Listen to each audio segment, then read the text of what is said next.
आज हमारा जो टॉपिक है वो है एल्काइन का नामकरण। एल्काइन का नामकरण, एल्काइन श्रेणी के यौगिकों का नामकरण है वो किस प्रकार से किया जाता है, इनके बारे में हम अध्ययन करेंगे। एल्काइन श्रेणी के यौगिकों के नामकरण में पहला पॉइंट आता है, इस श्रेणी का जो सामान्य सूत्र है वो होता है CnH2n-2। ये एल्काइन श्रेणी का क्या है, सामान्य सूत्र है। दूसरी विशेषता होती है, इन्हें हम कहते हैं असंतृप्त हाइड्रोकार्बन। क्या कहते हैं? असंतृप्त हाइड्रोकार्बन कहते हैं। ठीक है। तीसरी विशेषता है कार्बन कार्बन के मध्य त्रिबंध है वो पाया जाता है। इस श्रेणी का प्रथम जो कंपाउंड है उसमें कम से कम 2 कार्बन परमाणु पाए जाएंगे। 2 कार्बन परमाणु है वो पाए जाएंगे। क्यों पाए जाएंगे? क्योंकि कार्बन और हाइड्रोजन के मध्य त्रिबंध है वो नहीं हो सकता है। इसलिए एल्काइन श्रेणी की जो विशेषता है उन विशेषताओं में ये 5 विशेषता मुख्य रूप से आती हैं। पहली विशेषता है वो ध्यान देंगे आप, सामान्य सूत्र CnH2n-2 होता है, असंतृप्त हाइड्रोकार्बन होता है, कार्बन कार्बन के मध्य त्रिबंध पाया जाता है। इस श्रेणी का प्रथम कंपाउंड है उसमें कम से कम 2 कार्बन परमाणु है वो पाए जाएंगे। और इस श्रेणी का जो अनुलग्न है वो होता है आयन। क्या होता है? आयन अनुलग्न है वो पाया जाता है। अब इस श्रेणी का हम प्रथम कंपाउंड निकालेंगे। क्या निकालेंगे? प्रथम में यौगिक या कंपाउंड निकालेंगे। तो किस तरह से निकालेंगे? देखो, इस श्रेणी का सामान्य सूत्र है वो होता है CnH2n-2। अब इस श्रेणी का हमें प्रथम कंपाउंड निकालना है तो हम n बराबर कितना लेंगे? 2, क्योंकि एक नहीं ले सकते, कम से कम 2 कार्बन परमाणु की आवश्यकता होगी। तो C2H 2 गुणा 2 माइनस 2 C2H4 माइनस 4 में से 2 गए, 2 बचे, C2H2। अब हमें पता है सबसे पहले हम पूर्व लग्न का निर्धारण करते हैं। C1 C2 C3 C4 C5।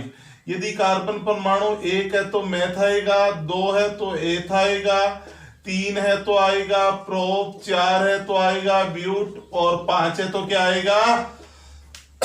5 paint आएगा।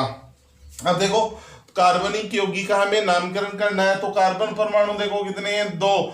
तो पूर्व लगन क्या आएगा? एथ। क्या आएगा? एथ प्लस अनुलग्न है वो कौन सी श्रेणी के? एल्काइन श्रेणी के अनुसार किया जाता है तो अनुलग्न क्या आएगा? आयन। क्या आएगा? आयन। तो एथ प्लस आयन मिलकर हो जाएगा एथाइन। क्या नाम हो जाएगा? एथाइन नाम हो जाएगा ये। यानी श्रेणी का प्रथम जो कंपाउंड होता है वो क्या होता है? एथाइन होता है। क्या होता है? एथाइन होता है। अब देखो, इसका संरचना सूत्र बनाओ। 2 कार्बन है, 2 कार्बन, 2 हाइड्रोजन है तो 2 हाइड्रोजन, ये 2 हाइड्रोजन आपने बना दिए। अब देखो, कार्बन के पास में 4 इलेक्ट्रॉन है और 4 इलेक्ट्रॉनों का बंध और बनाएगा, यानी अष्टक पूरा करने के लिए 8 चाहिए। तो ये कितने होंगे? 5।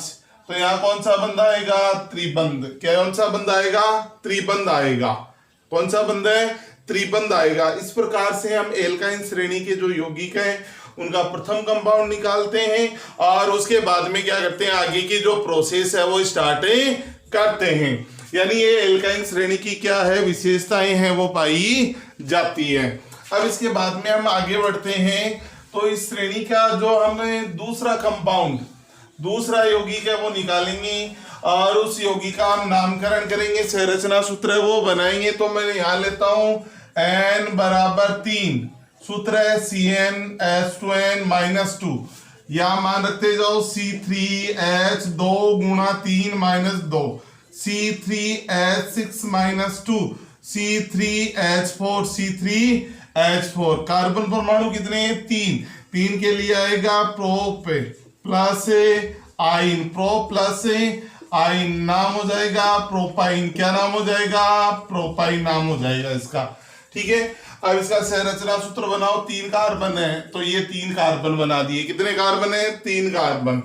अब यहां जुड़ा हुआ है हाइड्रोजन, पहले कार्बन पर 3 हाइड्रोजन जोड़ दो। कितने हाइड्रोजन जोड़ दो? 3 हाइड्रोजन जोड़ दिए। यहां कौन सा बंद आएगा? एकल बंद आएगा। अब हमारे पास में कितना हाइड्रोजन बचा है? 1, तो ये यहाँ पे जोड़ दिया और यहां मैंने लगा दिया त्रिबंध। अब देखो दोनों कार्बन की संयोजकता पूरी है। यहाँ 3 बंद ये हो गए, 1 ये हो गए, 4, यहाँ 3 ये हो गए और 1 ये हो गया। कितने बंद हो गए? 4 बंद हो गए। कितने हो गए? 4 बंद है वो हो गए। इस प्रकार से ये दूसरा कंपाउंड है वो हमने निकाला है। अब इसमें क्या करते जाओ, इसमें हम n का मान है वो बढ़ाते जाओ। n बराबर हम लेते हैं 4, सूत्र है CnH2n -2, C4H 2 गुणा 4 -2, C4H8 -2, C4H6, C4H6। कार्बन परमाणु की संख्या कितनी है? यहाँ पे 4। 4 के लिए क्या आएगा? ब्यूट, ब्यूट प्लस आइन, ब्यूट प्लस आइन बराबर नाम क्या हो गया? ब्यूटाइन। क्या नाम हो गया? ब्यूटाइन नाम हो गया। अब इसका संरचना सूत्र बनाओ। कार्बन परमाणु 4 2 3 4, 1 2 3 4। पहले कार्बन पर 3 हाइड्रोजन जोड़ दो, 1 2 3, संयोजकता पूरी। पहले कार्बन की संयोजकता कंप्लीट है। अब दूसरा कार्बन लो, दूसरे कार्बन पर देखो 4 5 6, कितने हो गए? 6। ये 2 हाइड्रोजन जोड़ दिए। कितने हाइड्रोजन जोड़ दिए? 2 हाइड्रोजन, संयोजकता पूरी। एक हाइड्रोजन बच गया हमारे पास में, वो लास्ट में जोड़ देते हैं। अब देखो 4 5, तो यहाँ कौन सा बंद लगा देंगे? त्रिबंध लगा देंगे। 4 बंद बन गए और ये हो गई ब्यूटाइन की संरचना। किसकी संरचना हो गई? ब्यूटाइन की संरचना है वो हो गई है। इस प्रकार से एल्काइन श्रेणी के यौगिक है वो हम निकालते जाएंगे। इसके बाद में हम आगे बढ़ते हैं। अब देखो इसमें हम एक उदाहरण लेते हैं। क्या लेते हैं? उदाहरण लेते हैं। उदाहरण है हमारे पास में, जैसे मैंने लिखा CS3C, CS3C त्रिबंध, त्रिबंध C, और लास्ट में लिख दिया मैंने CH3 लिख दिया। क्या लिख दिया? CH3 लिख दिया। अब इस यौगिक का हमें नामकरण करना है, IPC नाम देना है।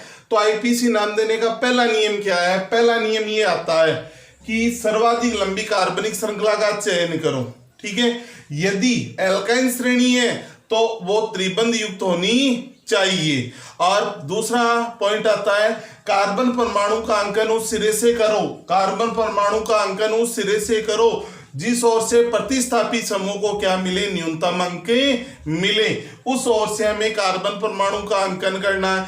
और यदि प्रतिस्थापियों की संख्या अधिक है 1 से, तो हम पहले प्रतिस्थापी उसका नाम देंगे अंग्रेजी वर्णमाला के अनुसार। अब जैसे मान लीजिए इसमें हमें श्रृंखला का चयन करना है, तो यहाँ पे हमारे पास में एक ही श्रृंखला है केवल, तो इस श्रृंखला का हमने क्या कर लिया? चयन कर लिया चयन। अब देखो इसमें कार्बन परमाणु का क्या करना है? अंकन 1 2 1 2, किसी और से भी कर लो। ये त्रिबंध है वो कौन से कार्बन पर आ रहा है? सेकंड कार्बन पर आ रहा है। तो यहाँ पे हमें कार्बन परमाणु जिस पर त्रिबंध है वो कार्बन परमाणु लिखो और हाइफन लगा दो। क्या लगा दो? हाइफन। अक्षर और शब्द के बीच में क्या लगाया जाता है? हाइफन लगाया जाता है।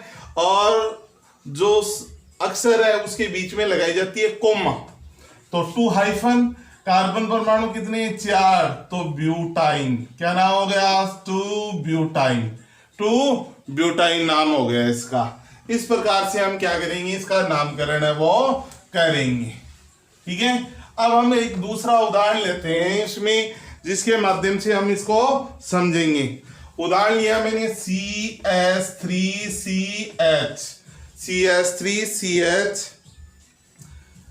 CCC त्रिबंध। उसके बाद में हमने C और C के मध्य क्या है? त्रिबंध है। C और C के मध्य क्या है? त्रिबंध है। जैसे यहाँ पे हमने क्या दर्शा दिया? त्रिबंध दर्शा दिया।